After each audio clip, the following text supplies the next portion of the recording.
A question today in the ladies' class is what's the difference between a chip shot and a pitch shot and a normal shot.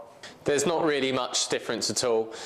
So when you play a chip shot, you're obviously closer to your target, but you still want to strike the ball out of the middle of the club. You still want to hit it 90 degrees to where you're going. So therefore, I still get my posture. My arms are the same, my club face is still aiming where I want to go, and because I don't want the ball moving very far, I don't need it to move very fast initially so that it doesn't go very far. So I don't need much speed in the club. So my chipping swing is just this one. Just a small swing because I'm not providing much speed in the shaft. I don't want much ball speed. If I do a bit of a further shot, so I'm then 10 yards further away, then I need a bit more speed in the club, which in turn gives the ball more speed and the ball travels that little bit further. So my small one is this, my bigger one is a bit more of this, and then the more speed I get in the shaft, the further I want the ball to go, until I've got much more speed and then I'm hitting my full golf shot. So there's no there's no end point for a small shot that then becomes a pitch and then becomes a full shot. It's just about how fast the club moves, therefore how fast the ball moves and how far the ball then goes. So we're going to play some shots with some different shaft speeds. So first one, very small chip shot.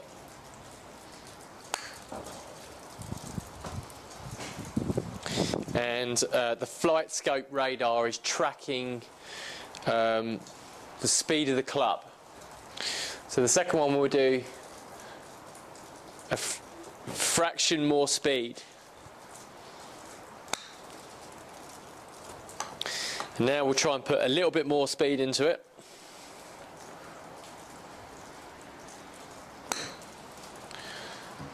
So each of those three shots so far have gone just a little bit further than the last.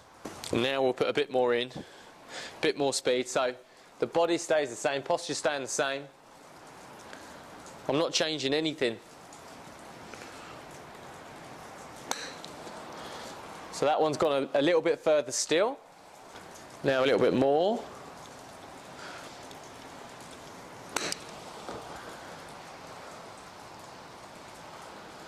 So that one's gone about 50 yards. Now a little bit more.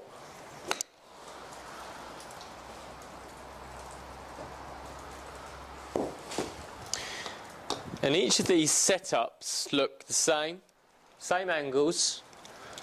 They're just getting a bit bigger in the swing. At no point does it become a different technique. Same technique, same arms, same stance, same backswing, same amount of wrists and everything. That one's got a bit more speed still. So I still look exactly the same.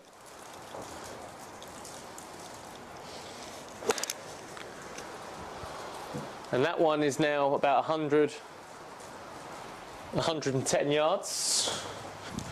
And we've gone from what was just a chip off the edge of the green to 5 yards further, to another 5 yards further, all the way up to what looks like now a full swing, regardless of what club I'm holding.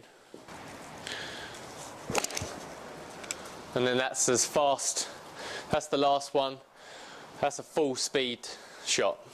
Okay, so here you can see shot number 1, 2, 3, 4, 5, 6, 7 and 8, and it's the FlightScope radar, as I've hit those shots, has tracked the ball flight. So the first one went 17 yards and it then rolled 21 yards. And it shows the ball speed 29 miles per hour. It didn't pick up the club speed, it's probably a bit too slow for it.